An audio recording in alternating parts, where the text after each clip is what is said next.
Eh bien bonjour les amis, bienvenue aux auditeurs et auditrices de cette nouvelle chaîne des Chroniques du Sherpa. Comme vous allez le comprendre ici, nous allons faire non pas un retour vers le futur, mais bien un retour vers le passé, telle la machine du projet Looking Glass, afin de reprendre les événements en 2020 pour remonter l'actualité vers 2025.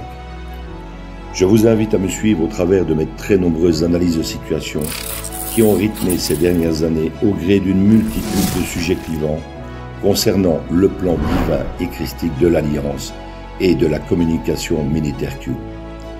Du nouvel ordre mondial mort-né au nouveau monde et à l'âge d'or qui se profile à l'horizon, vous comprendrez un peu mieux ce plan militaire américain au travers de plus de 155 analyses écrites en temps réel et éditées en podcast par une très belle équipe d'âmes éveillées. Pensez à vous abonner à la chaîne et cliquez sur le pouce si vous en appréciez le travail. Merci à toute l'équipe Z qui œuvre sans compter ses heures pour offrir ces infos à l'humanité. Bonne écoute à tous et à toutes.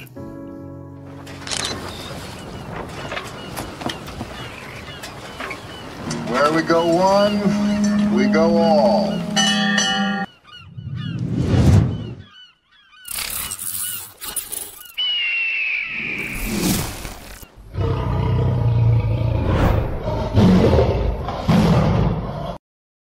Analyse du 12 septembre 2022, Thierry Pirlot, Sherpa One.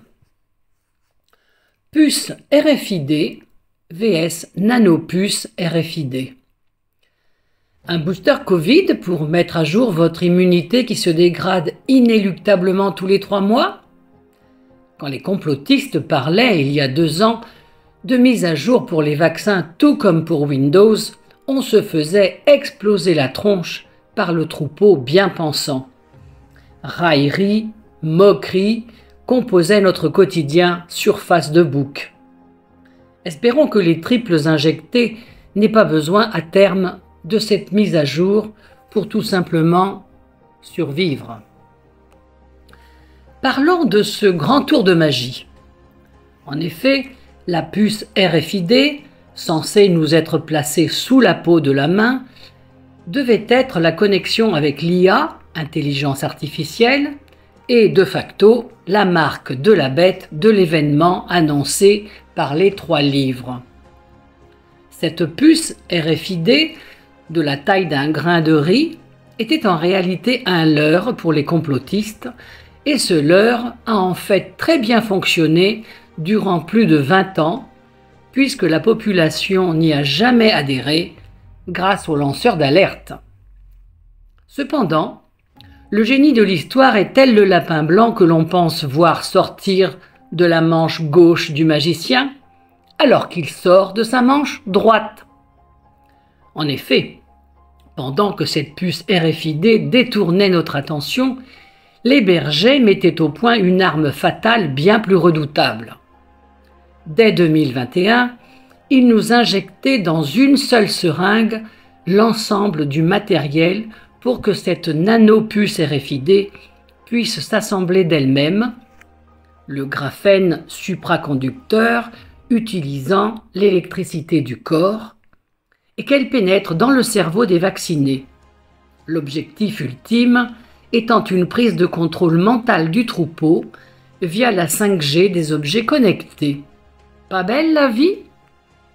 Faire de chaque mouton un objet connecté, à l'instar de son GSM ou de sa Smart TV, dont il ne sait plus se passer.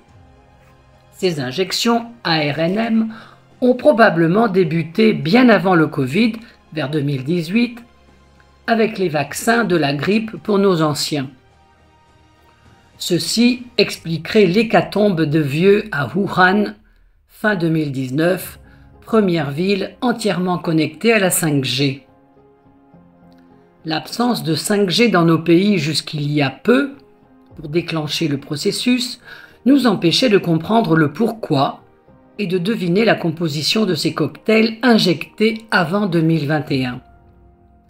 La marque de la bête s'est donc introduite à l'insu du plein gré du troupeau grâce à une magistrale psyope. Ainsi, l'IA pourra déterminer à terme qui, du plus faible au moins rentable, devra rejoindre son créateur, qui sera tout simplement malade et remplira les caisses de Big Pharma, et qui aura le droit de vivre comme esclave du système, en bonne santé, si on peut dire. Cette psyope n'était possible qu'en Occident et dans les pays riches, où la plupart des gens individualistes sont plus préoccupés par leur matérialisme à la con, leur motivation à amasser le plus d'argent possible et leur priorité à planifier des vacances pour se reposer de cette existence sans consistance.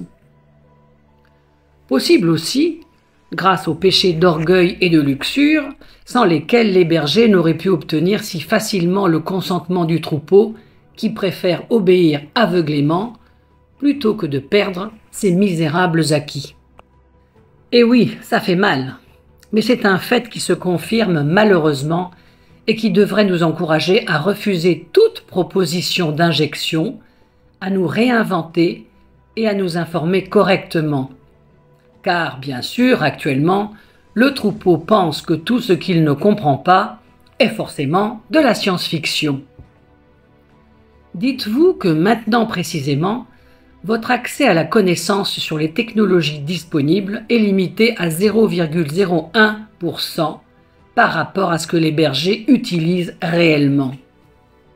Ces 0,01% sont aussi ridicules que les 0,01% de décès Covid dans le monde, car ils concernent des personnes de plus de 80 ans avec comorbidité.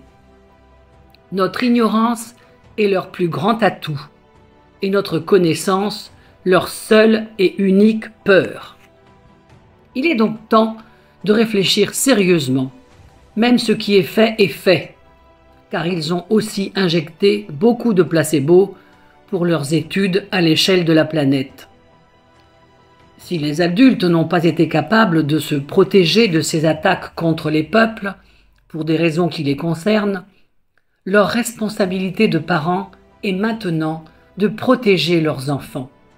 La vaccination ne sera jamais obligatoire, mais ils vont mettre la pression dans les écoles. Et le risque le plus important pour les jeunes enfants est une stérilisation de masse, le moyen pour eux d'atteindre leurs objectifs de dépopulation mondiale avant celui de la régulation du climat, qui est la carotte suivante. À bon entendeur, Sherpa Wade.